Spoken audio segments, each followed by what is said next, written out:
morning, East Bay.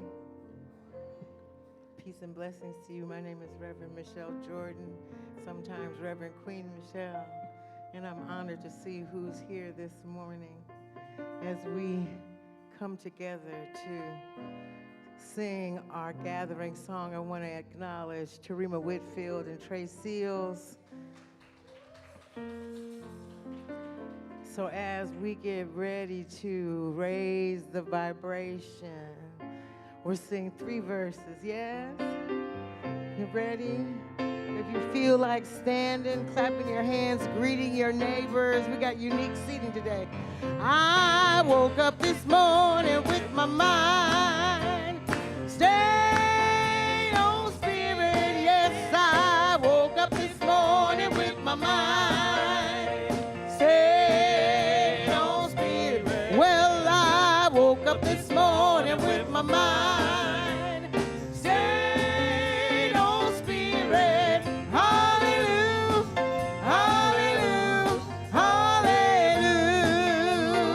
All day long, I keep my mind stayed. All day long, I keep my mind stayed.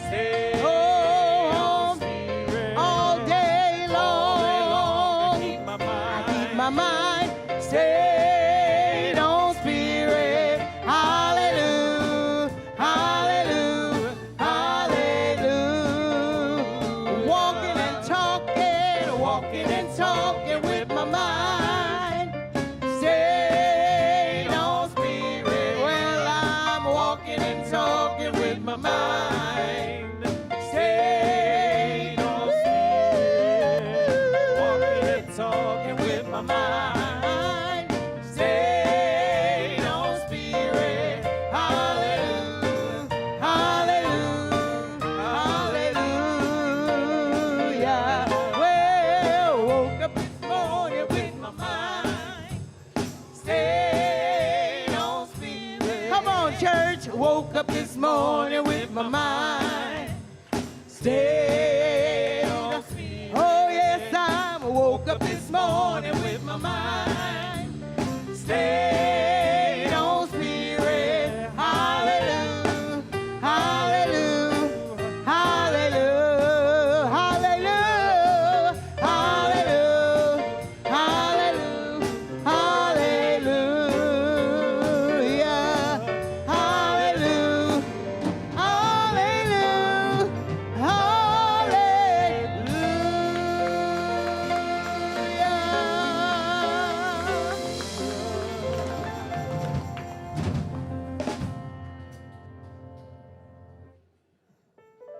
So as you find your seats and as you settle in, as we welcome all of our family coming through the door,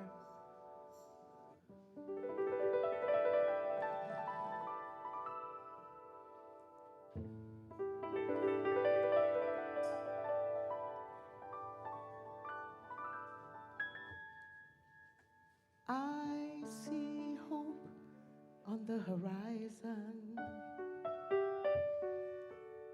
I see hope on the horizon, and a new day dawns,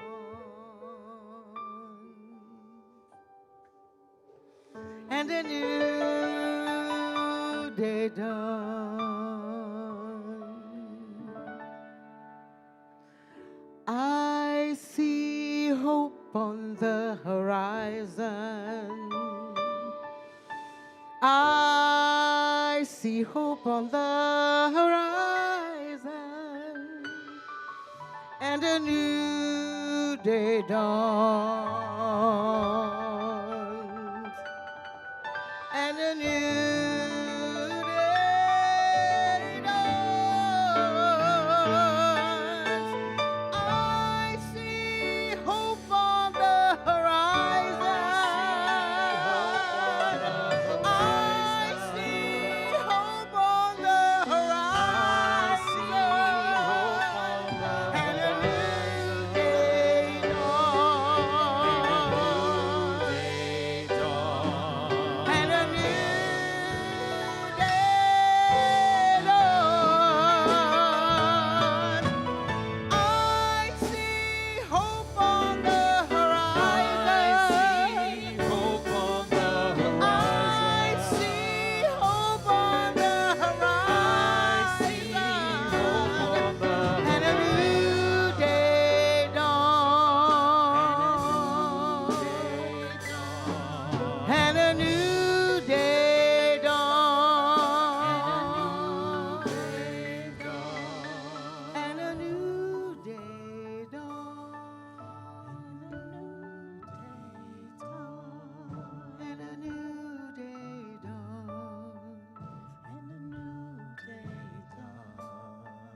So as we breathe in and we allow the ministry of music from the piano, the drums, the bass, and the voices, we just come with me. Come with me. And we just allow the one life, the one power, the one truth, the one breath to be expressed and acknowledged right here, right now. For this is a good God day. And we've gathered here this morning to know that right where we are, we're blessed. Yes. As we breathe in together and exhale and be a place for the darkness to seek the light. I'm just giving thanks right here, right now, for knowing that right where we are, God is in every place where truth is being taught. And I remember the days when we used to see on street corners, in sweat temples, in lodges, in your own bedroom right now. We know that God is present everywhere, and we are one with this source. There is nothing else. All I need to do is acknowledge and know that I am one. And I'm faithful in this knowingness. And so giving thanks for this day. Giving thanks for everyone within the sound of my voice. I release this word into the yes, knowing and allowing the yes and. I know it's done, and it's done well. And I invite you to anchor this with me by saying, and so it is. So it is. Thank you, Reverend Queen. Thank you for the grounding, for the love that you and our music ministry has expressed and continue to express. Good morning, East Bay. Yes, my name is Reverend Anthony Jackson, and I'm in a hallelujah state of mind to be here today. And I invite you all to join me in just being in a hallelujah state of mind, state of consciousness, just being glad that you are here celebrating the goodness of spirit, expressing as each and every one of us. So let us stand and do our declaration in unison, and then I will invite someone who speaks Spanish to join me up here. Come on. Someone, oh, thank you, Manuel, thank you. So it will appear on the screen. We'll do it in unison, in English and then in Spanish, right? Right. Okay, so let's go. God is the only power in my life. Nothing from without can touch the perfect life of God within me. No past experience has power over me. I am a perfect child of God, and nothing that anyone has ever done or said can interfere with my divine birthright. The power of God is greater than any circumstance in my life. The strength of God is mine to use.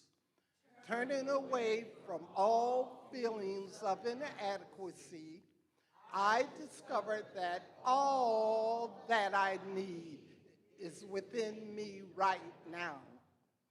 As I forgive the past, I find that I have nothing to atone for and nothing to run away from. Casting off the old me, I discovered my true self. I take dominion in my life. Old habits have no power over me. Conditions have no power over me. Personalities have no power over me. I take dominion. I am whole. I am free. I am complete now and forevermore, and so it is. Yes, Manuel. Buenos días, Isbe. Dios es el único poder en mi vida. Nada de afuera puede tocar la vida perfecta de Dios adentro de mí. Soy un niño perfecto de Dios y nada que cualquiera haya hecho o dicho puede intervenir con mi cultura divina. Primogenitura. Ok. El poder de Dios es más fuerte que cualquier circunstancia en mi vida. La fuerza de Dios es mía para utilizar, olvidando los sentimientos de insuficiencia. Yo descubro que todo lo que necesito en este momento, cuando perdono el pasado, encuentro que no tengo nada para expiar o escapar. Olvidando mi antigua persona, yo descubro mi verdadera persona. Yo tomo dominio en mi vida. Los hábitos antiguos no tienen poder sobre mí. Las condiciones no tienen poder sobre mí. Las personalidades no tienen poder sobre mí. Yo tomo dominio. Soy entero, soy libre, soy completo, ahora y para siempre. Es así, sí, sí, sí. Thank you, Manuel. Thank you, family. Thank you, family. Oh, I have a question that I need to ask. And hopefully we'll get a positive response as far as the answer. And the question is, if this is your very, very first time celebrating with us at the East Bay Church of Religious Science, will you please stand so we can recognize your presence, give you a gift of appreciation, and we'll not ask you to say anything, but please stand and remain standing. Yes, yes, yes, yes. Please stand and remain standing as you get a gift from the usher. So family, as we love to do, let's outstretch our hands in the direction of our guests, and please repeat after me. We see you. We know who you are. We recognize the goodness of God expressing as you. As we recognize the goodness of God expressing as us.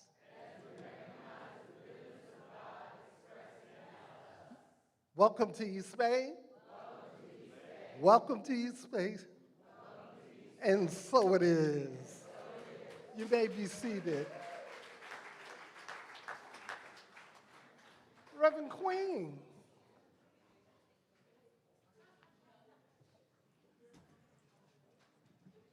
Good morning. I want to introduce to you and welcome into the community Julie Homey. She has toured with Tracy Chapman, Linda Tillery, Holly Near, among others. She plays keyboards. She played keyboards on Robert Palmer's Addicted to Love tour. And for the new age musician Yanni. You know, we were secretly listening to him, right? Julie has toured as a keyboardist and conductor in Broadway musicals, Jersey Boys, School of Rock. You can start playing the song now. And engagements of musicals such as The Lion King, Mamma Mia, and Tina.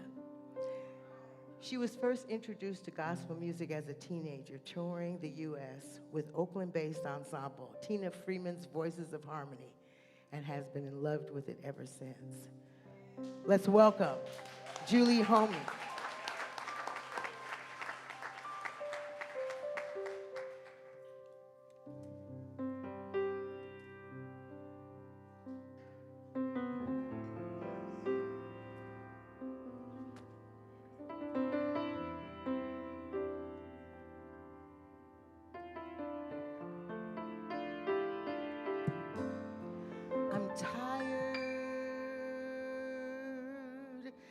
the guilt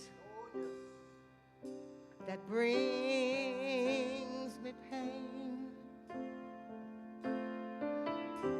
Now is the time for me to let go of the shame. The past is behind me. I start anew. I'm ready for my change. I'm ready for my change. I gotta say it again. I'm tired of the guilt that brings me pain. Now is the time for me to let go of the shame. The past is behind me. Let us start anew. I'm ready for my change. Yes, I'm ready for my change. Let's say it. I forgive me. I forgive me. I forgive me. Everything that I've been holding on,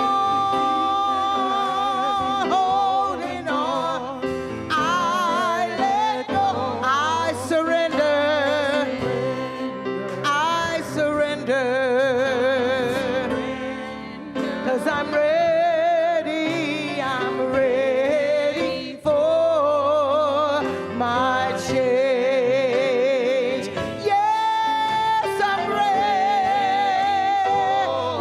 for my change. Let's say it again. I forgive me.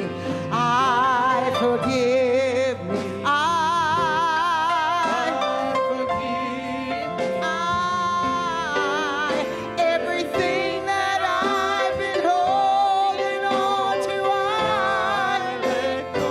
I surrender. I surrender. Oh, I'm ready for my change. Well, I'm ready for, I'm ready, ready, ready, ready, ready, ready. I'm ready for, I'm ready, ready, ready, ready, ready, ready. I'm ready for, I'm ready, ready, ready, ready, ready, ready. I'm ready for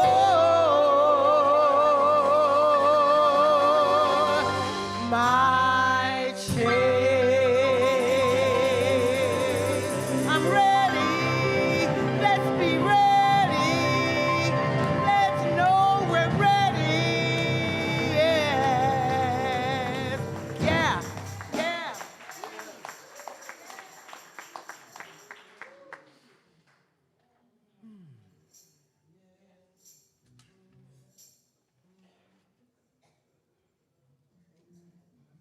Take a breath.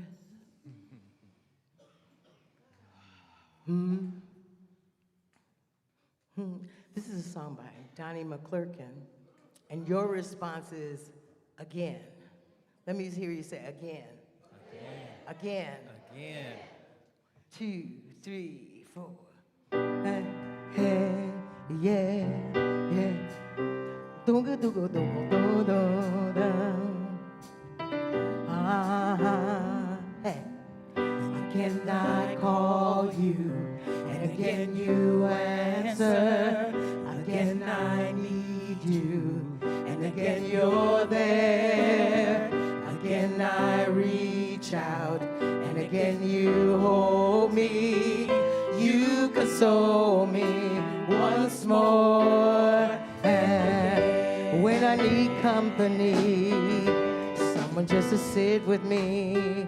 When I need a helping hand, someone to understand me. Yeah. When I need someone who cares, someone to wipe away my tears, deep down and calm my fears. I know that you are there, oh my, again I hold you, and again you answer, and again I need you, and again you are always there.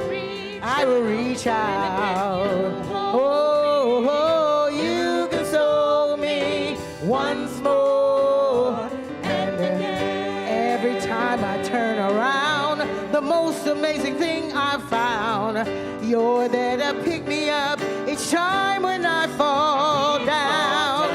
Never ever seem to mind, always treating me so kind.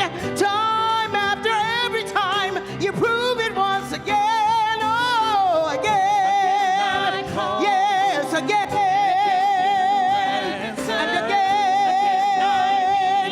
And again, you are always there. I will reach out for you. Oh, you hold me once more. And again, you have given me gold. And again, I have everything I could ever need. Again, I will always put my trust in you. When I call your name, Lord, you come through once again. And again I call you, and again you answer, and again I need you, and again you are always there. I will reach out for you. Yeah, you console once more, and again, and again, and again, and again, and again, and again, and again, and again, you come through once and again when I need, and again when I fall, and again when I reach out. I know you come through once and again when I call, and again when I cry, and again when I'm mad. You come through once and again, and again, and again, and again, and again, and again. You come through once again. And again, and again, and again, and again, and again, and again, and again, come through once again, and again, and again, and again, and again, and again, you come through once again. Julie Homey, Martin Trusso, James Jeffley, Tarima Whitfield, Trey Seal. And Reverend Queen Michelle Jordan again. You come through, Reverend Queen Michelle, again and again and again. You better have church in here, East Bay. She said Donnie McClurkin. Some of y'all don't know who Donnie McClurkin is. But some of y'all was like, wait a minute. What we doing at East Bay? You see? Woo, wow. That's fire. Thank you so much. Thank you to Rima, Trey. Welcome, Julie. Thank you, of course, Martin and James. Wow. Wow, wow, it feels good. Good morning, East Bay. Good morning. What a wonderful day to be alive. It is. It's a good God day. My name is Reverend Darika Blackman. I'm the senior minister here. I use she or they gender pronouns. I always like to tell you what my pronouns are because it's a thing. It's a vibe. I was at my middle bonus daughter's 30th birthday yesterday, and I learned about vibes. The vibe when the DJ changes means it's time for the parents to go. You know, when they went from the old school DJ to the other DJ, and I think it was shot o'clock. I was like, oh, okay, that sounds like the time for me to go on with my mama and go home. So I'm loving the vibe that is East Bay. There is an energy here that is magnetic and attractive, that is really transforming lives. Thank you to those of you that share your testimony with us. It is so humbling to be here and a part of this movement. Yeah? Some big things are happening in our world. I want to start with a celebration that is happening across the globe today. It is the 50th anniversary of our family at the Ethereum Mission in Ghana. So shout out to Carol Johnson Williams, I think Misha, and of course our Ghanaian family at the Ethereum Mission, and then Kwame and Rashida and all the folks. Reverend Michael's there with the group of folks, and so we know our heart is wherever they are. So that is our family there. So happy 50th anniversary to the Ethereum Mission. Yes, absolutely. There are some good things afoot in Oakland that I want to make sure I share with you. I think I've shared that I have been selected to be a part of the Mayor's Interfaith Advisory Committee. And therefore, we have been selected to be a part. Thank you to Reverend Dr. Amandra, who attended the last meeting and the next meeting in my absence, and made sure I was also the liaison to the Youth and Family Subcommittee. So that is done, and we are moving forward with some really powerful work that is happening in Oakland. And one of the things that the mayor has asked us to do is really to shift the narrative about our city. There is a lot of conversation going on and coming out of all kind of mouths. Our name, you know, that expression, keep our name out your mouth. Well, people at City Hall took that very seriously last week. Madam Mayor Barbara Lee had a press conference to speak about the words that came from the president around Oakland.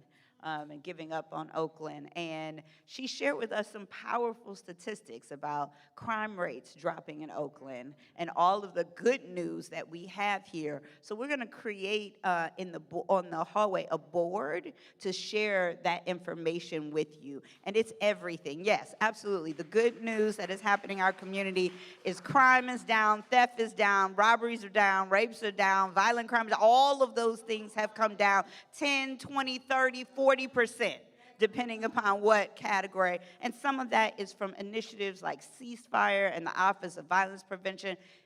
And we still have a lot of work to do. Everybody knows that. But we will not allow other people to control the narrative about who and whose we are. Some of that work is preparing for potential, I mean, really what was said was a threat on our city that maybe we'll roll in the National Guard here. I don't know if you saw, but they started booing the National Guard in D.C. And while we're not saying that we want to attack the individuals, the policy is bad. And we will vigorously, actively, sacred actively attack that. Yeah? So as you know, in the movement, we like to say, if you stay ready, you don't have to get ready. So we will make sure that we get training here. So thank you to Tiffany McLean, who has already gone and gotten the rapid response training for how to respond if ICE shows up in your community. There is a hotline. If you think you see ICE, we'll post this in the hallway in English and in Spanish. If you think you see ICE, there's a hotline to let responders know so that we can get accurate information of people, so people aren't afraid to go to the grocery store or Home Depot or church because they're concerned about ICE being there. We want to get accurate information about that. So there's a hotline here. We'll post this information. There's a lot. And there's also an app, absolutely, where you can share information. So what we're recognizing here, as was the case with the pandemic, these are moments where we come together as community. And we say, you know, you should have heard some of the speakers. Carol Fife was like, you don't want to come to Oakland because we stay ready. I want that to be true, that we stay ready and not just a threat, right? And stay ready for what? Stay ready with prayer. We stay ready with we stay ready with cameras. We stay ready with notebooks. We stay ready with a phone tree. How do we stay ready? So thank you to Tiffany. Maybe you can see her after we're rebooting our Sacred Activism Committee. Tiffany, will you raise your hand if you want to see Tiffany afterwards, if you're interested in sacred activism? I'm always putting her on the spot, but she's got me, you know, revved up and regenerated around making sure I get training. I went to a really powerful meeting around supporting our immigrant family. This is how we talk about our folks, our immigrant family, our immigrant community, our immigrant neighbors. We don't use other words to describe. We don't use the oppressor's words to describe our folks. This is our family that is being discussed, that is being deported, that is being threatened. And you better believe that the same forces that are being offered $50,000 signing bonus if you join ICE, that is not just for the immigrants. Do you understand? When you build a police force that's stronger than the local police force, when you build a military and that's your primary objective, you get rid of the Department of Education, but you reboot $73 billion to the military. You better understand Alligator Alley is not just for the folks who are not born in this country. Do you understand? That weapon, when you let it be empowered in that way, will be used. You remember the poem? They came for my neighbors and I said nothing. They came for the other neighbors and I said nothing. And then when somebody came for me, there was nobody to speak. Yeah, it's only one of us. So what you do to the least, to the most, to the next, to the different language, to the different background, to the different gender loving, what you do to them, you do to me. So it's good. I've been watching some radical pastors. Y'all thought I was bad. Woo. Listen. It's that, we are woke out here all of a sudden. Look. So I just want to let you know that is my calling. It is my job, and I'm so clear that for such a time as this, I'm the one. I was the one. I got to ministry through activism. This is the path how I got here. I was out here protesting with Oscar Grant, and they threw red paint on the lady at the board, and I was like, I'm not doing that. I got to have a different pathway to this activism. It's got to be sacred for me. I want to be unapologetically Black and unapologetically spiritual. And I went off to an island, thank you, for a couple years to think about what that looked like. And I thought, now where could I do that? I know. And some of y'all was like, really? It took you all that time to figure that out? We could have told you. In fact, we did tell you that. And so I come back to Oakland at a time where Barbara Lee returns as mayor. And I didn't grow up with Shirley Chisholm. Barbara Lee is the one for me that spoke for me. I had the bumper sticker. Barbara Lee speaks for me, and she still does. You understand? And she was so supportive when I was doing the hip-hop voter registration and all the things. It's all coming together right back at this time for us as a community to live up to our legacy. Reverend E and I finally made peace around me and my activism. She goes, I see you and myself a lot. And I said, oh, she said, when I started the church, I was mad. I was mad, and I was an activist on behalf of poor people because there was a church up on the hill, our sister church, Oakland Center, when it was called First Church. You couldn't get there with a bus line, and I wanted to get off welfare, and I was like, how am I going to do this if I can't even get up here to the church? Wasn't no, YouTube, love stream, and none of that. And she wanted this for her people. And she made a big old noise, didn't she? Some of y'all were there, right? She made a big old noise until they said, okay, okay, okay, we'll open up a church on a bus line. And that is how this church was born. And so we were activists from the start. We were inclusion from the start. We were equity from the start. This is who we are. And we continue to do it with love. And love is actually our theme for this month at CSL. I've been reining myself in by using the themes for the month for CSL. And it's actually been quite fun. The theme for the month for CSL is On the Wings of Love. So we've been talking about love this month.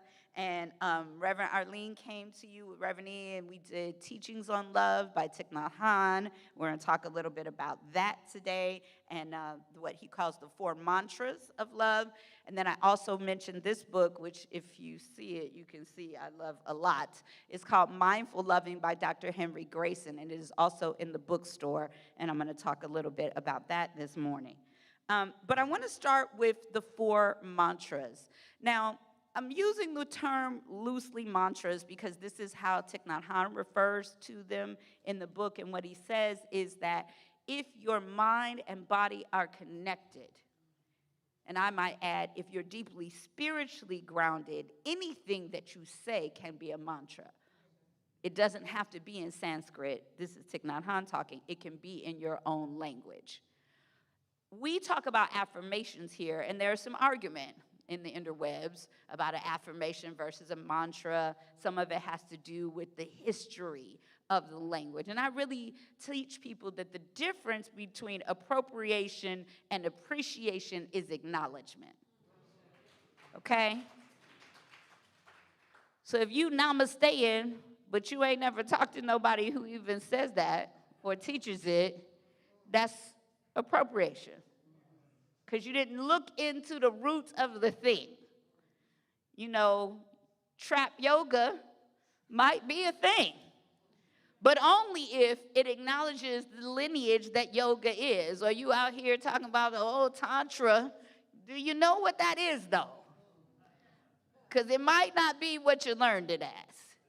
These things have roots. And especially in the Black community, we know what it's like to have somebody take our stuff but not acknowledge where it came from. Yeah? So let's not be that as we teach multi-faith and other religions. And so I'm using Thich Nhat Hanh's words about mantra here with the recognition that for some people, it is a very specific set of words in Sanskrit that are less about the meaning as it is the sound. The sound vibration has to do with so when we teach Om, there's a sound vibration that is ancient and has had a lot poured into it. And we're pulling from that reservoir of it. But I might argue that if you're doing affirmation right, it should be that as well. It is not just talking to your brain and saying something positive. See, this is a thing that people confuse when we talk about spiritual mind treatment here in this church. We are talking about affirmative prayer, but it's not just any old thing you say. I'm tall, I'm tall, I'm tall. Do you understand? That's not the way it works, right? What is important about it is that it has to draw from the truth. It has to draw from the capital T truth, the spiritual truth, the essential, eternal, true across all religions, all people, all personalities, all time. That's what we're talking about drawing from. And so when you pause and check in, and see where the words are coming from, that tells you the rightness of it for you. You can feel a vibration, a resonance in a thing that is for your healing coming from the source. It takes practice. And some of us don't like breathing. I've noticed that. If I say stop right here and take a deep breath, I get about 15% of y'all. Just that alone. Now, some of you just don't like being told what to do because that's what we attract in religious science. I breathe when I feel like breathing. Okay? I think you're actually doing it anyway, but we could fight over that if we want to. I mean, because this is what we do. We want to fight. And so we can fight over anything we choose to fight about. But the opportunity of the breath is to pause and to be with something that's already happening. Because some of us come from religions where we've been taught that, like, we got to call God to get God's attention because it's a he up in the sky. And if we start talking, then it starts listening. Like it's an activation, like Siri. Hey, God, you up there? I want to talk to you about something. You got a minute?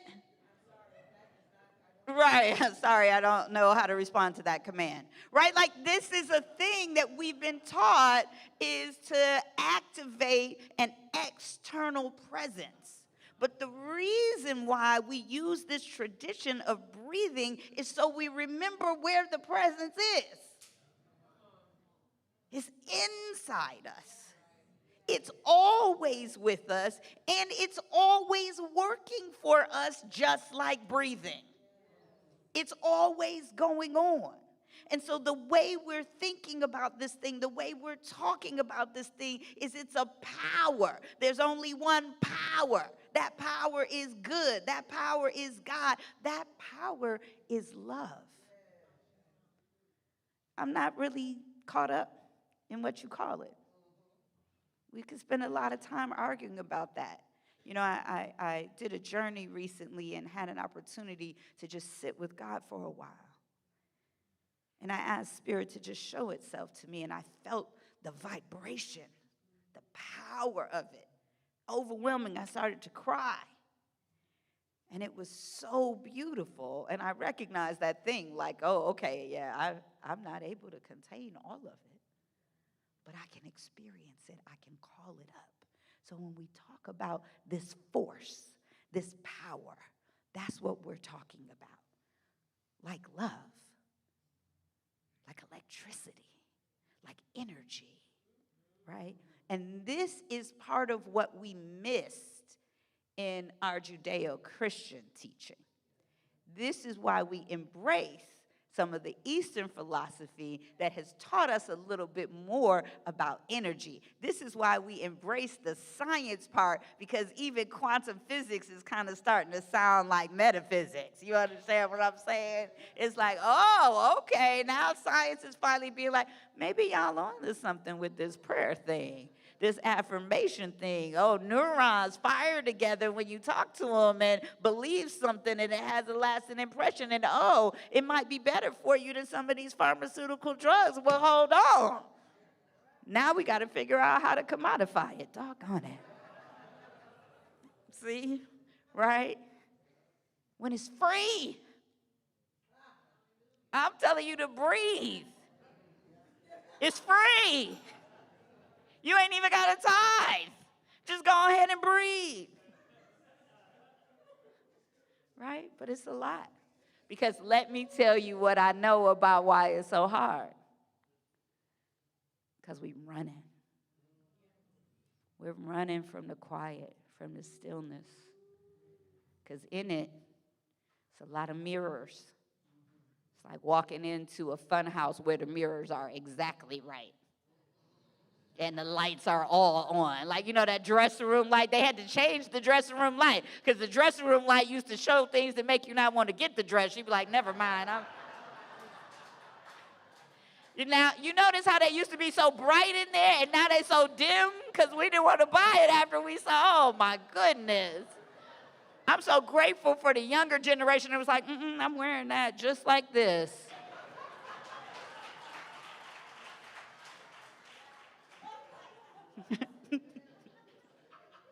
They don't make it in my size. This will be my size. I'll get in it. And listen, listen, some of you don't like that. Why? Because we spent so many years dieting and running and starving ourselves and doing things to try to fit into somebody's box that they gave us and told us this is how we have to be. When it wasn't designed, none of it was designed for our body. It was just designed to empty out our pocketbook. None of these clothes was designed for a normal woman. An average, whatever. It's okay. Let me not. I'm on a tangent. This was last week. Jeff told me I was fat, and I done been like, "Now you're not gonna shame me in this pulpit." This week, get ready to mantras. Come back to the mantras. Breathing. I just want us all to be free. So I'm attracted to freedom movements. Whatever they look like, wherever they come from, whether it was disability rights or we breaking the stranglehold on fat shaming, whatever it is, as soon as it's like, I'll be over here and they be like, freedom. Let's get some of that. So there are 4 mantras that Thich Nhat Hanh discusses in chapter 6 of the book, which is on true love. And I've ascribed a certain quality to each of them that I think will help us to remember. The first one, to me, is really about presence.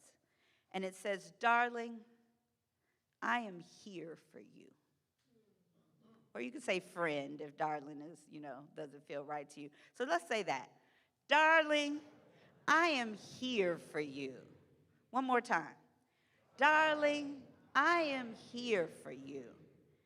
And what it says is, if you are fully present, this first mantra will produce a miracle.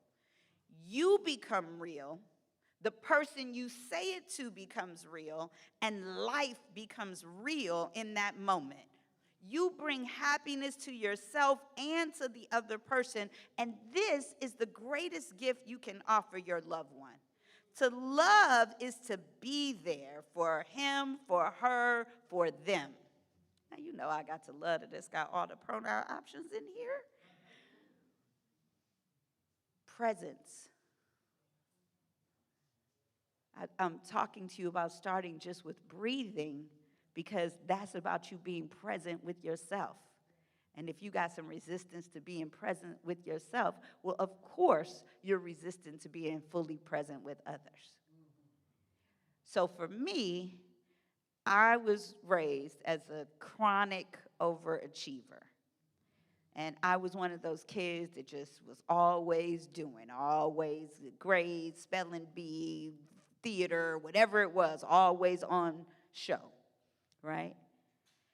And no one said it's enough just to be. You're good enough without doing anything.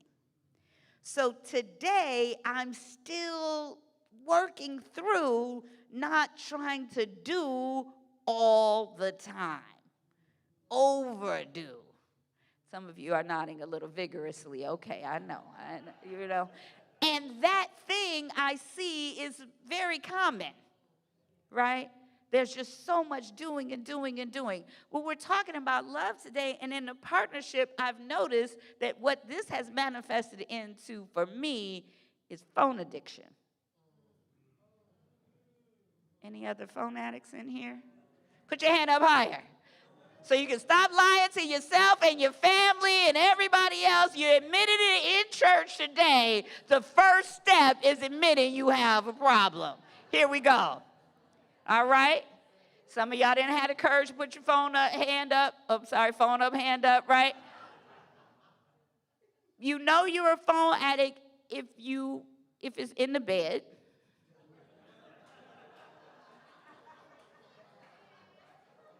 Or if you've rearranged your house so it could be in hand's reach from the bed. You know you're a phone addict if you can't leave the room that you're in without it to go to another room. You know you're a phone addict if you can't put it in your purse during dinner. Yeah, mine sit on the table. My partner is looking, I'm not looking at him. I'm not looking at him. But what had happened was we went to dinner. We went to dinner and I left it at home. Oh, it was an accident. Don't clap for me. I left it at home. It was terrifying. Like, you know, my excuse used to be I have children. An emergency. I'm responsible. Something could happen at the church, blah, blah, blah. Like it's not 10 other people with keys. But you understand, you got a reason why it has to. I left it, and I need to say it was a really wonderful dinner. And I could not keep lying to myself about the difference that it made. Because I'm not a technophobe. I'm not getting ready to curse phones or curse iPads or curse technology. I don't believe in that. I believe I have had some deeply spiritual experiences that I never could have had without technology. I really believe that, and I'm having some amazing spiritual insight in conversations with AI. Me and ChatGPT are just, well, it's happening, right? So don't be an either-or person, but if you got a problem, know that the first step is admitting it, and then just try it. Just try leaving it somewhere for a little bit and see if it makes a difference. Presence. It really is powerful. Erykah Badu has a song. She said, I can make you put your phone down. And I like that consciousness right there. That's right, right? So yes, she said it. Jen is in the front row like, really? And I was like, absolutely. Because this is the problem with relationships right now. Erykah is my Pisces sister. She feeling me, I'm feeling her. It is what it is. Mantra number 2. This is taking a step further. Mantra number 2 says, darling, I know you are there and I am happy. I'm going to say it again. Darling, I know you are there and I am happy. Say that. Darling, I know you are there and I am happy. We call this principle appreciation. You see how a sentence can be so simple. This is why Thich Nhat Hanh said, it can still be a mantra, even if it's not in Sanskrit and it's not 10,000 years old. It can still be a mantra because you felt that when it was said. Just the simple act of you're there and I'm happy you're there. There is someone in your life you have not said that to in a minute. And there is nothing like the transition from people leaving this life that'll make you realize you can never say it enough. You can never say it enough. I know you're there and I'm happy, right?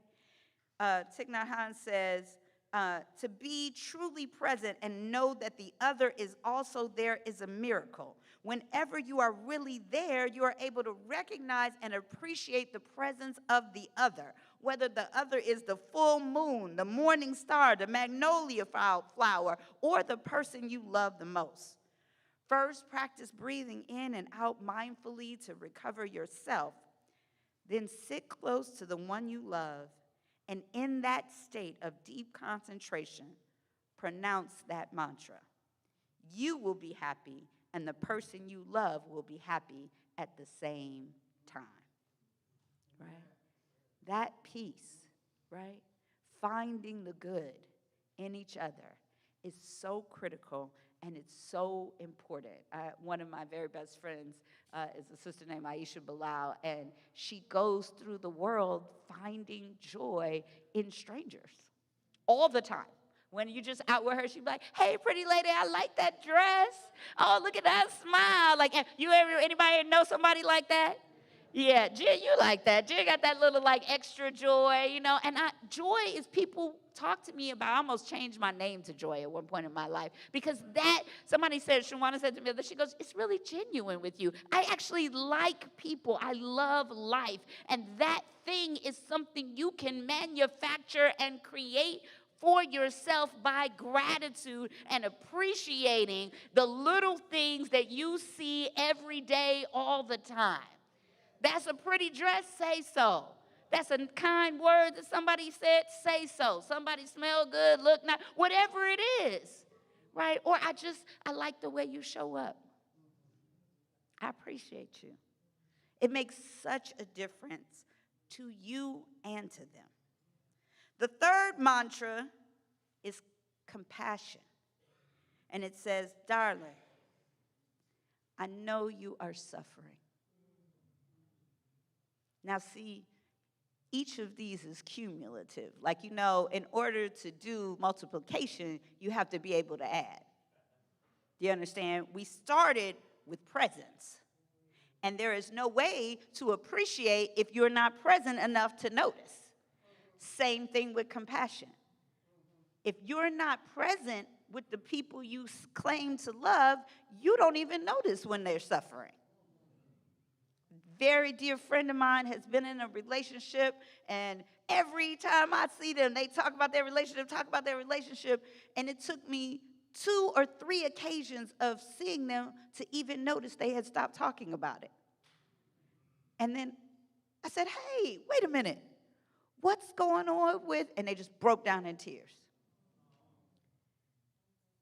I didn't even notice. One of my closest friends was suffering. It was like, and she said, I can't talk about it today.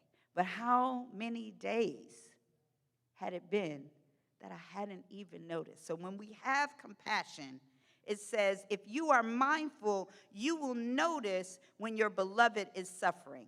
Sit close to them and say, darling, I know you are suffering. That is why I am here for you. That alone will bring a lot of relief. So let's say, darling, I know you are suffering. Once again, darling, I know you are suffering.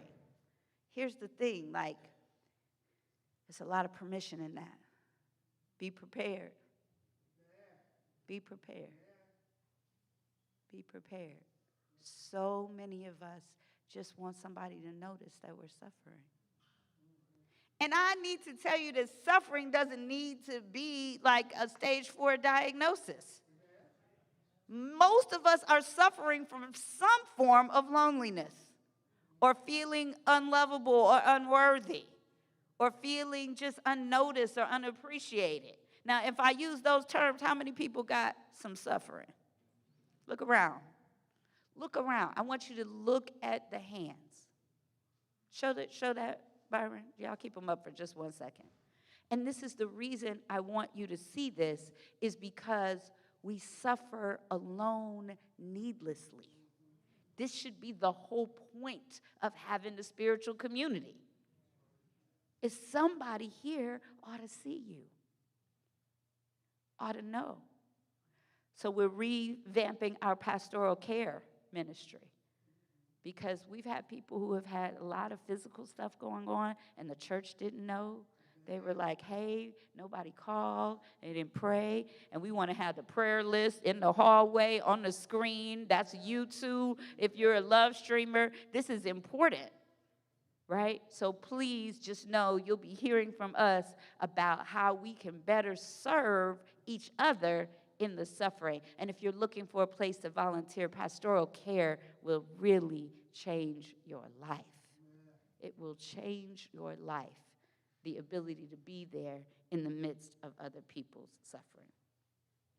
Now, the last one I'm going to call vulnerability, and it may be the most difficult one. It says, darling, I am suffering. Please help. Ooh. Yeah, remember that breathing? This is why. Right here. Because some of you wouldn't say it under threat of your life.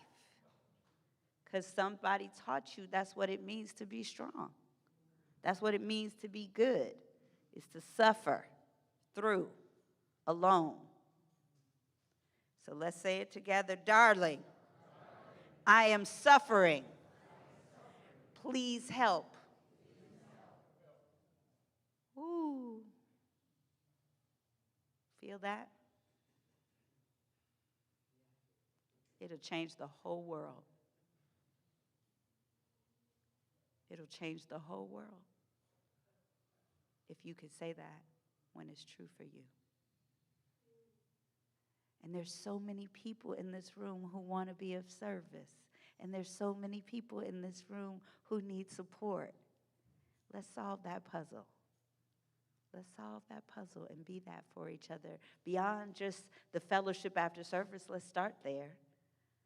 But let's build communities, circles, ministries that are there for each other so that none of us have to raise our hand to say, nobody's there for me. I feel alone.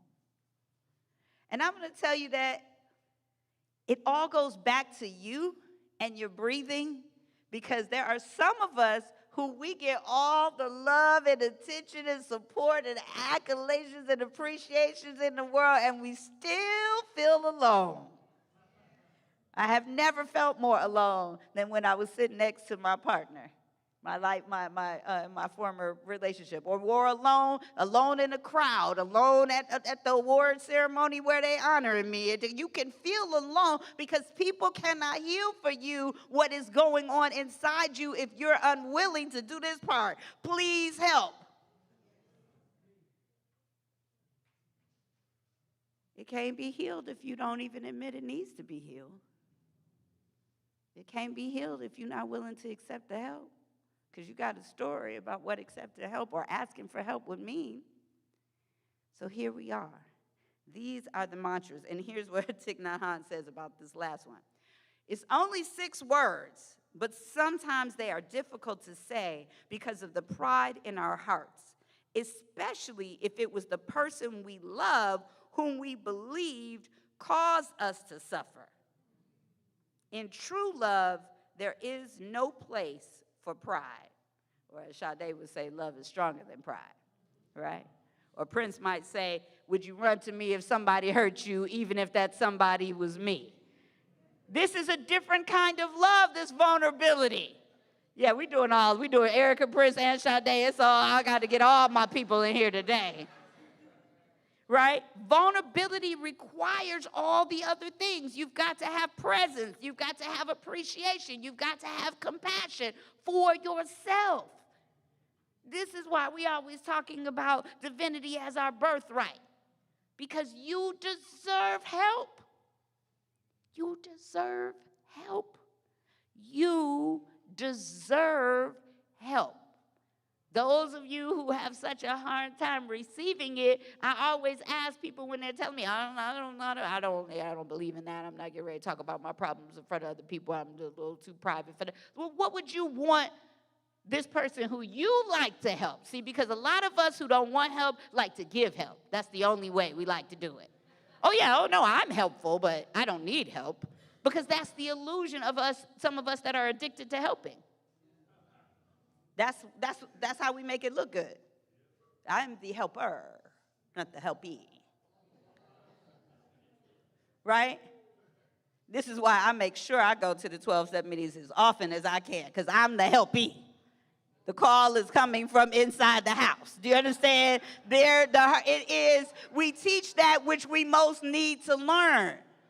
We are the wounded healers, and this is the way I believe we ought to do this. I'm really not interested. Everybody I have ever seen build themselves up in a pulpit to be the top of the mountain, it is a whole lot of back alleys and tunnels and deep, dark shadows behind Mount I Am a Perfect Pastor. I knew that has never been me. And it's just better when we're honest. When we're honest with each other. Some days, a lot of days, I fall short. And thank goodness for Ricky Byers, who said there's no mistakes in God. Thank goodness for grace. Thank goodness for mercy. Thank goodness that there's somebody who says, you know what, it's all right. The mistake you made, it's all right. I love you anyway. In fact, I love you because you're so vulnerable, because you're so honest, because of all your extra cellulite. Whatever it is, I'm not tripping, baby. Do you understand what I'm talking about? I'm talking about divine love that says who you are is not a mistake. And you are not bound by whatever it is you have done. I told you last week we were in class and somebody said, well, what about you reap what you sow? And I said, I certainly hope not. I certainly hope not. Because I for sure am not trying to have everything pressed unto me that I have ever done. I know. It's hard. It's hard, this teaching, but it's beautiful. So one of the things that we like to do in this work is prime the pump. So when you're doing these mantras, and I'm going to actually put them out, I think, on our website. They're in the book, which is in the bookstore in chapter 6, the chapter on true love. But one of the things that we do is you want to start when you wake up first thing in the morning by affirming the presence of love. Because some of us are so disconnected, like disconnected from our breath and disconnected from our heart, that we forget that love is always here. It's always available. So Thich Nhat Hanh says, start waking up each day and affirming, love is here now. Say that. Love is here now. This is how you shift your perception of love being available. It doesn't come in with your partner. It doesn't come in with getting the award or the promotion at your job. It doesn't come in with, somebody saying they acknowledge you or you look cute or you're smart or you're nice or I love. Well, it comes in because you see it in the unlimited field of possibility. So we remind ourselves that love is a fundamental part of existence, not something that needs to be earned or found. Over time, this practice reshapes our awareness, allowing us to see moments of love where we might have missed them before and create a more loving and open-hearted approach to each day. I want to read to you a little bit. Let me get my glasses, because I forgot them. Let me read to you a little bit from this Mindful Loving with Dr. Henry Grayson, and I'll close with this piece, because we have lots of good things happening today. Backpack giveaway, parent meeting, lots of good opportunities happening. But I talked to you last week about Dr. Henry Grayson and the Perceptual Shift Empowerment Program. And it's a program that he did in school, and I want to read to you a little bit more about it. And this is from Mindful Loving, Chapter 5, Choosing Love, Not Fear. And the subtitle is Making the Perceptual Shift, Seeing Others as Mirrors. And it starts with a quote from the Talmud. We do not see things as they are. We see things as we are. Uh-oh. Say it again. We do not see things as they are. We see things as we are. Yeah, I'm going to leave you with that one just like that. A simple shift, a profound result. At an elementary school in Harlem, where 80% of the students live in poverty, Stephanie, a 10-year-old student who has the size of a 14-year-old, was in the principal's office. This happened at least once daily because of her disruptive or violent behavior in class and in the hallways. She would kick or bite a teacher and even throw desks across the classroom. Her disruptive and violent behavior was so unpredictable that she could never be taken on field trips.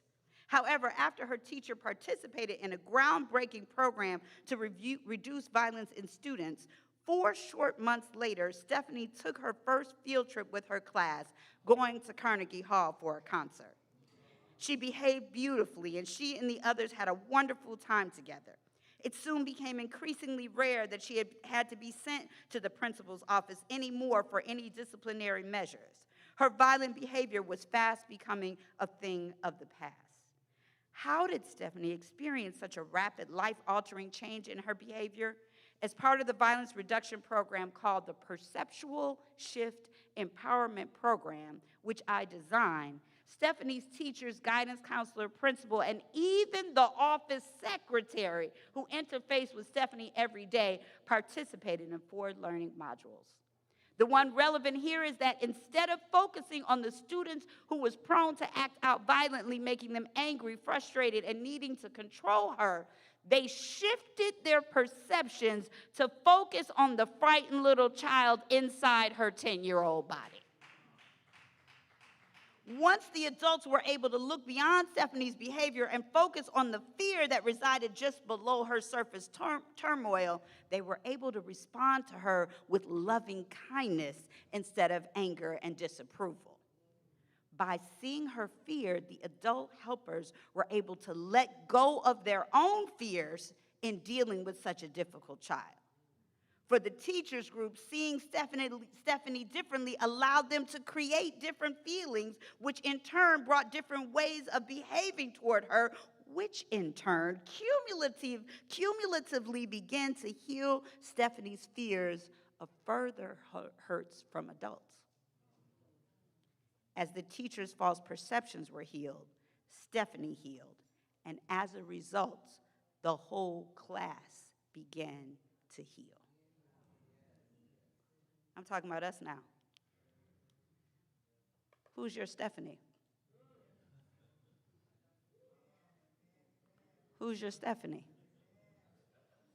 Who do you have a story about their behavior, a judgment about their behavior that has made it difficult or impossible for you to see them as God, as you, as a reflection of you? I'm telling you, the story that you made up is contributing to your Stephanie's behavior. You don't want to hear it. You just want to talk about them and what they're doing.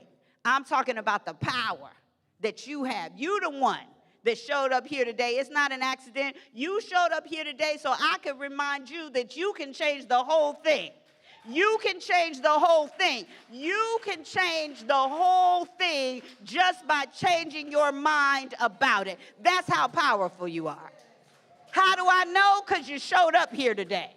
It's not an accident. You came on this Sunday where we were talking about this thing, and you know you got a Stephanie, so stop acting like you don't. So go ahead and be in your power, and then we can change it. And half of y'all Stephanie is sitting in here right now. So let's go ahead and change it right here. Let's change the perception right here, and then we'll have the church we want. Then we'll have the relationship we want. Then we'll have the workplace we want. Then we'll have the kids in Oakland we want. It's not the kids. It's the community that's afraid of the kids. Ask me how I know. I walk right up in juvenile hall like I am your mama and your auntie and your pastor and your mentor, and your friend, and your student. Because I have learned way more from the kids that I have served than I have taught them, right? But when you extrapolate this principle, and you apply it to everything and everyone, you apply it to wherever it is that you are experiencing suffering with another human being, your perceptual shift will change everything in your relationship. By making a perceptual shift in the moment of interaction, you literally change the dynamic of your relationship in the moment of experience. In an instant, you can feel the very nature of your relationship changing, becoming filled with love and joy and peace. And if you keep reading in this next chapter here, it says you will also learn a smaller exercise in which you learn how to stop projecting your erroneous ego thoughts and further assume responsibility for your relationship. Say it again. You will also learn a smaller exercise in which you learn how to stop projecting your erroneous ego thoughts. See, because here's the thing about the Stephanie. You don't know what's going on in her life, what's going on in her household, how the adults have treated her whole life. You assuming her behavior is that way because she bad. Where they do that? Where did God make a bad child or a bad adult? We made that. We made that. This is the legacy that Reverend E is trying to teach me. Because some of y'all was bad by society standards. And she loved you anyway. And she loved you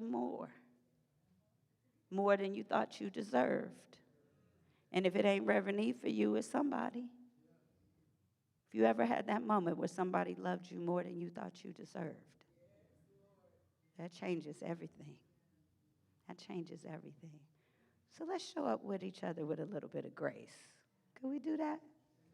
Let's show up with each other with a little bit of grace. And it's learning to use others as mirrors. You are able to control your part of a relationship more strongly. That's mindful loving. We practice that? Yes, thank you. Oh, I think it's time to pray. You want to bring the box? Sure. And as the box is coming, just take that moment to breathe. Come on, let's do it. In and out. Breathe in love and breathe out fear. And if you felt even just a little bit called out, just know it's a call in. It's an opportunity. We ready for our change. Isn't that what we said? I'm ready for my change. This is what it looks like. Somebody said, get up off of your stuff. It'll make you feel better. So right here and right now, I recognize the power of God. The presence of the Most High, known by so many names, worshiped and adored and called upon and called out by people across this entire globe, loved and in alignment with by every living being thing. This is the truth about who and whose we are and why we're here and what we came to be. We came to be love. Be loved more fully. Be loved everywhere. Be loved for everybody. Love even the least of these. Love those that spitefully use us. It's the greatest power we have. And so I shift my perception right now. My perception about my family, about my relationship. I shift my perception about my church, my Stephanie, whoever that is. I let it go. I see you, darling. You're suffering, and I'm here. I see you. I'm suffering. Please help me. I see us as one. And so from this place, I speak my word, and I declare that every prayer in this box is answered, and every prayer that's on a heart here, every person who's sitting here going, I hear you, Reverend Drinker, but I'm not sure if I can let it go just like that. There is no other way to let it go except just like that. I mean, I could pry it off your fingers one at a time, but it's not going to work because it's still going to be that last two you're holding on with. It's the same thing. It's just a decision to say, I forgive me, I forgive you, and I'm ready for my change. I decided. And why? Because I'm so grateful. I look up and I see love everywhere. I see it in every flower and every star. I see it in every single face in this room. I'm so grateful that we created this place. You created this place. It wouldn't be a place if you didn't show up here. This is our place for love, unconditional love and transformation and community and joy and peace and forgiveness. And we're going to go through hard times. But we're going to get through them together. We stay ready. Ready with prayers, ready with hugs, ready with love, ready with forgiveness, ready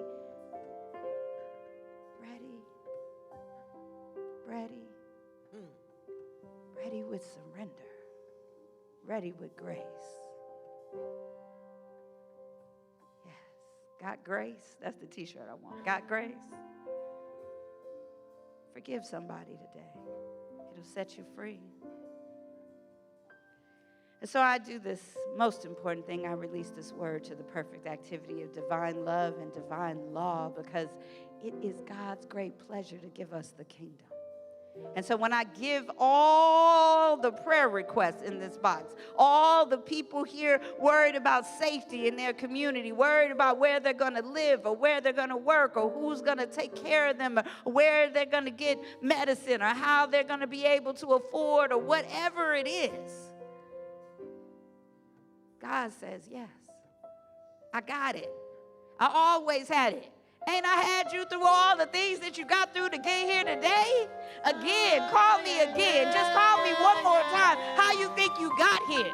On your own merit, on your own will? You think you got here because you work hard? You think you got here because you're smart? You think you got here because you're cute? That's not how you got here. You got here because I got you here. And I'm in you. I am you. I am as you. And so just call upon the part of yourself, your breath, your heart, your spirit, and take your problems right there and leave them. I leave them now with the power of the law. And I let God perfect everything that concerns me. I trust, and I let it be. And so it is.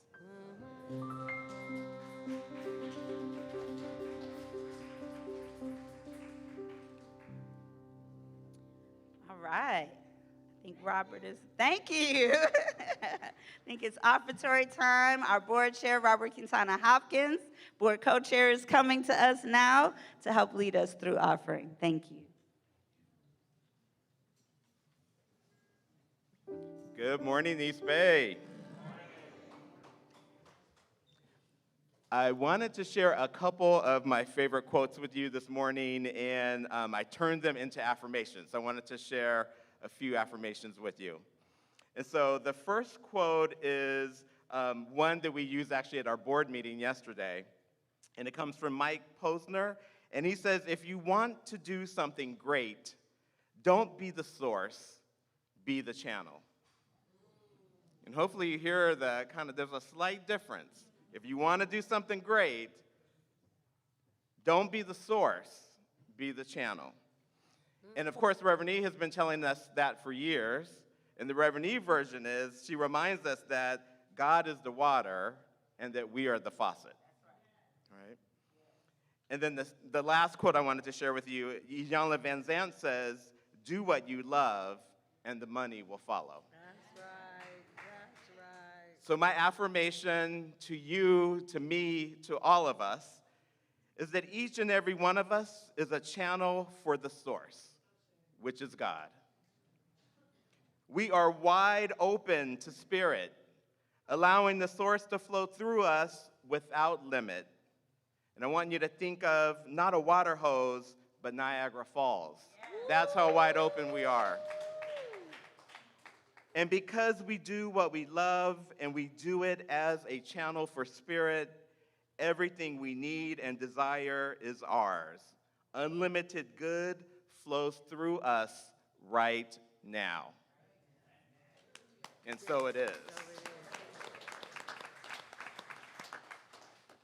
All right, so our ushers have come forward. I'm going to invite them to pass out envelopes. We have the square reader, and if you want to use the square reader, I'm going to ask you to raise up your card so that they'll know to bring that to you. And we have our affirmation, if I believe that's coming, yep. So let's read our affirmation together. Divine love through me blesses and multiplies all that I am, all that I have, all that I give, and all that I receive. And so it is.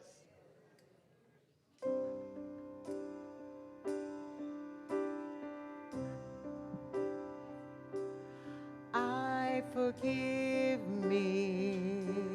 I forgive me. Everything that I've been holding on to, I let go. I surrender. I surrender. I'm ready for my change. I'm ready for my change. Let's sing it again. I forgive me. Everything that I've been holding on to, I let go. I surrender. I I'm ready for my change. Yes, I'm ready for my change. I forgive me. Love is the only power. Love is the only way. Everything love, watch our circle grow. Love is the only power, and love is the only way. I'm ready for, I'm ready for my change. And so please join me as we bless these tithes and offerings, knowing that all that we have given goes out into the community, that it is multiplied over and over and over again, transforming lives, providing all that is needed for unlimited love and health and prosperity and kindness and joy to be experienced all over the planet. I'm giving thanks, for I know that it's done and done well. I release and let go and declare, and so it is.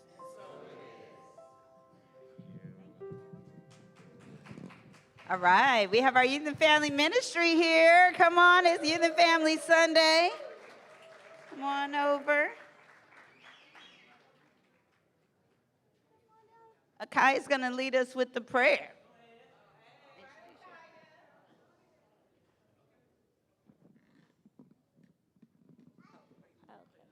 Yeah. Okay. Okay, how do I start this? Hi, my name is Akaya. Hi. Okay, I'm gonna say it and you guys repeat after me. Okay. God is in all and through all. God is in all and through all. All and over all. All and over all. God and I are one. God and I are one. I believe and I receive. I believe and I receive. I can see what I believe. I can see what I believe. I give thanks and I release. I give thanks and I release.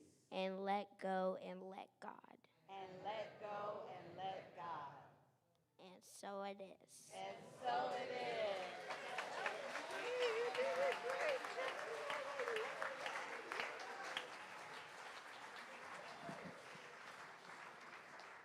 Good morning, East Bay. Thank you, Akai. That was awesome.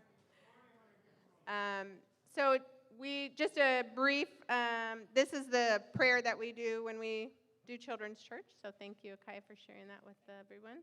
And just a brief summary, we talked about how we are celebrating ourselves and recognizing our small accomplishments on our ways to our bigger goals, because a lot of people can be hard on themselves, so it's important to recognize and celebrate ourselves. So we were celebrating ourselves and our accomplishments today. Awesome, thank you. Is there anything anybody wanted to add? You good? Okay, so thank you to our youth and family, to our children, to our teachers. Oh, one more. Sorry. One more thing, I had to say this. So this is Sabra, stand up, Sabra. This is my daughter, and she is our new volunteer for Children's Church. Y'all heard it here, y'all heard it. Awesome, this is our goal this is my third year as senior minister. My number one priority is growing our youth and family so that we can have it every Sunday. So I hope you will join us. Reverend Arlene and I will be laying out our priorities for the coming year, and this is number one. All right, so thank you so much to our teachers. Becky and Greg are going to be leading a meeting with parents. We would like your input to the Reboot for Youth and Family. Also, we want to create a supportive environment for parents who are raising their children in this philosophy. And so if you want to be a part of that, Parent Thriving meeting is happening in the Reverend E building. And there is going to be lunch, and there is childcare. So Ever is here and doing childcare. So we will take care of the children. And thank you to the Hefferland Foundation who gave us a grant so that we could have childcare and parent meetings. So yes. All right, we have a couple of announcements, and we want to get those to you and get you out of here. Today is our backpack and school supply giveaway. Thank you to Sister Hunia, who has been coordinating that. Backpacks are here and outside, whether you registered or not. Please come and get a backpack and see Sister Hunia outside. So the backpacks are here. We're ready to give those out. And I think we're still taking donations. So there are always children in need. I know when we have leftovers, sometimes I take them to my nail tech, who has children in her community that need it. And it's just good for us to be of service to other places where we know people need backpacks.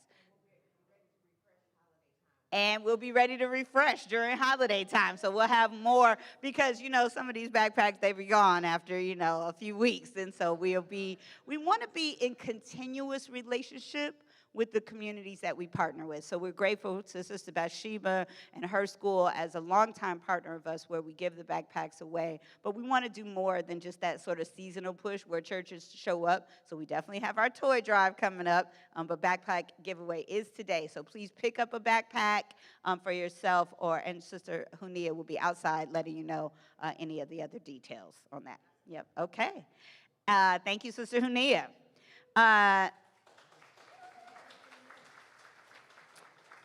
As I mentioned, the Thriving Parent Group is kicking off today, and so they will be meeting in the Reverend E building. There'll be childcare in the child area, in the youth and family area here in this building, so we'll give food for both the children and the adults. They'll be meeting in the Reverend E building for a community for parents to grow, connect, and thrive. We have scholarships for teens to go to teen camp. We have scholarships for parents to take foundation classes. So there's some good opportunities, and we'd love to know what else you'd like to see. So, and today is our Latino ministry service, so we're very excited, not only because we're having service, which we love having service in Spanish here once a month, but also because it is the celebration of some practitioners in the community who have passed their licensing exam, including our very own Maria Lopez. Please stand up, Maria. Stand up. Yes. Thank you. Hold on. Actually, Maria, come on up here. Come on up here. Come on up here. Did we do this yet? I can't remember. Did I call you up here yet? No. Okay, she said yes. Y'all said no. So it's so nice we got to do it again. One more time. If we didn't, let's do it. Everybody, stretch your hands out, please, to Maria. I need to just tell you that sometimes, you talk and you don't know how it impacts people. And we make up a story that the words matter, but the heart is what matters. And Maria has showed me that so many times, just in the way that she has expressed how this community and this teaching has touched her life. So let's say thank you. Maria, we love you. We see you. We know who you are. You are a perfect light of God. And we are so grateful for you. Congratulations!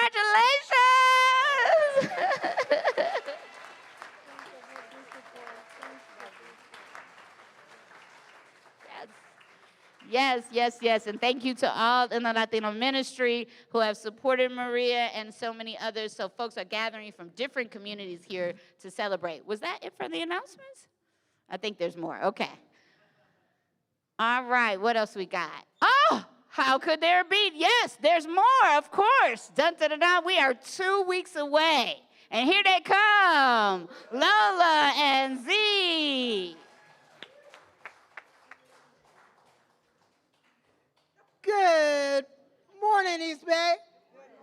It's actually afternoon, but we'll go with good morning. Great to see everyone. My name is Lola Pratt. I'm co-chair of the Health and Wellness Ministry. And here is Z. Lewis. you guys know us. We are here to lift up the 5th annual walk. Can I get everybody to say 5? 5th annual walk. We don't have the shirts yet, but this is number 4. That's number 4, right? Let me first start off, and I'm going to start this off in a different way. Most times I come up here and I'm like, oh, yeah, the walk, walk, walk. But let me tell you why we're having the walk. The walk is for love and always for health and wellness. But the proceeds of this walk, and thank you, Reverend Derica, for steering me on Wednesday night power hour. I appreciate that because it made me go, whoa, Lola, you come up here all animated, but the purpose is to support Faces. Let's give it up for Faces, everyone. So what is Faces? So every time you're able to go get a bag of groceries, some fresh produce, some eggs, a pizza, pears, all of that today, that's Faces. Today. And they do that consistently, not just for us, but for the community. So that's who this walk is supporting. That's where these proceeds are going, to support Faces. So again, let's give it up for Faces.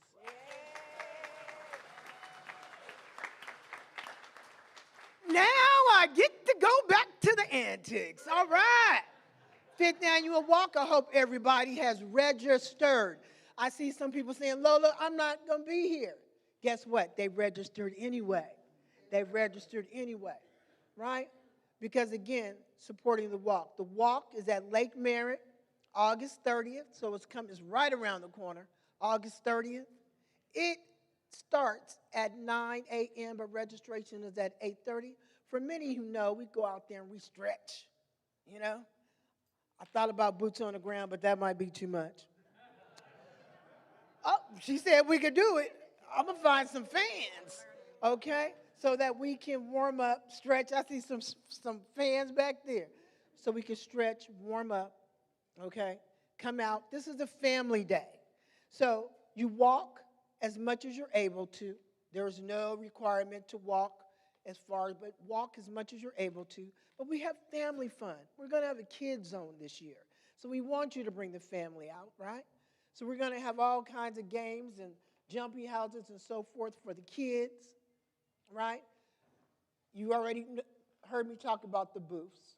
The booths are going to be fun. I got more stuff in store, but I can't give it all to you.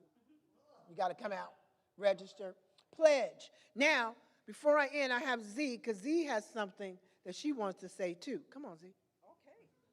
So everybody, I have been selling raffle tickets. I started last week. Each ticket is $5. And like she said, all the proceeds go to Faces. So if you register, you can also purchase raffle tickets online, and then you can either call me, email us, or the office, and let us know, and we will hold the raffle tickets for you. We're out, Lola and I are out in the fellowship hall. Got balloons out there. Come and get hospitality and get your raffle ticket. We'd appreciate it. Oh, and the grand prize is a TV. Everybody needs a TV, except this one.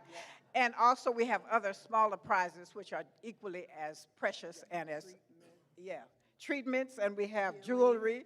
Jewelry, thank you, Stacy. Thank you, Stacy. Our Stacy Van, who used to be on our committee, who's Pure still. Soul, if you guys could see this gold bracelet. This is a raffle prize.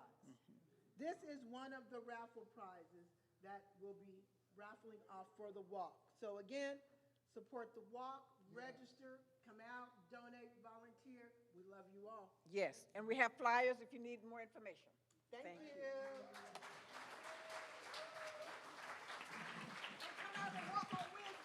Yes, and come on Walk on Wednesdays. I would love for us to be a walking community. So let's figure out how we can build teams. Yes, thank you to Lola and Z. We appreciate you. The goal is $5,000, and I think we're only at about 500. So we have less than 2 weeks to go, so I'd love to see just a little bit. You just register, even if you can't be there, we'd love to have your support. Our food pantry is critical right now to those in need. And you know that there's threats to our funding for ideas like that, and we need to strengthen ours, not have it be under threat.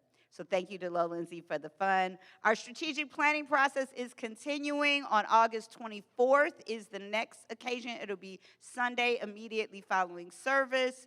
We'll have food, and then we'll have planning. And it was a really wonderful process for those of you who were there last time.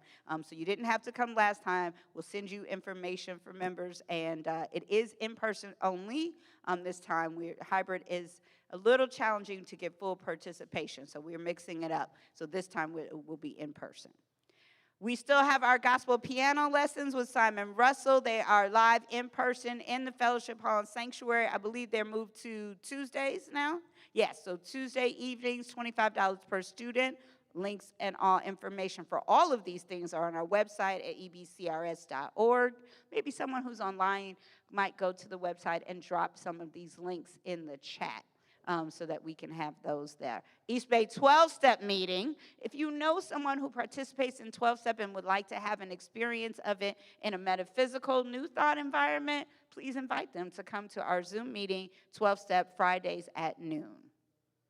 Stop by the bookstore. We have the 2 books that I talked about today, as well as some other goodies in our new books and merchandise. Definitely another way you can support this community is by buying books here and other merchandise. Practitioners, if you are available for prayer after service, would you please come to the front so that folks know that you are here? Prayer is such an important part of what we do here. It is the most important part. And so I want to say to you that if there's something on your heart that you don't want to have with you for the rest of the week, these are the folks who have been trained to sit with you. We do laser prayer after service, so, don't keep them back there for 2 hours. It doesn't take 2 hours. We don't have to know the whole story in order to be able to heal it, because as we've been talking about all service, the story is just something we got to let go of.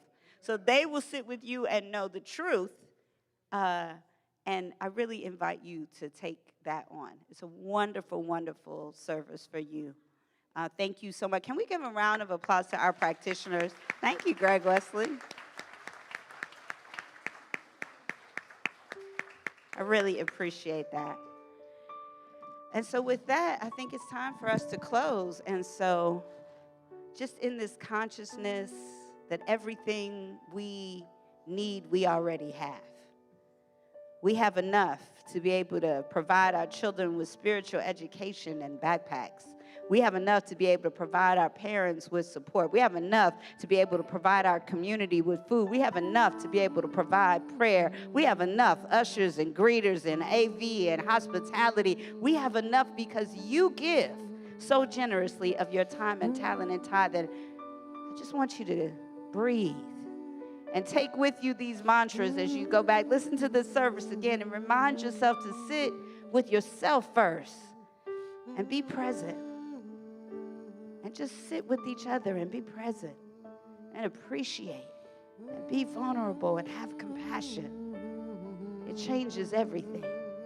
Darling, I suffer. I need your help.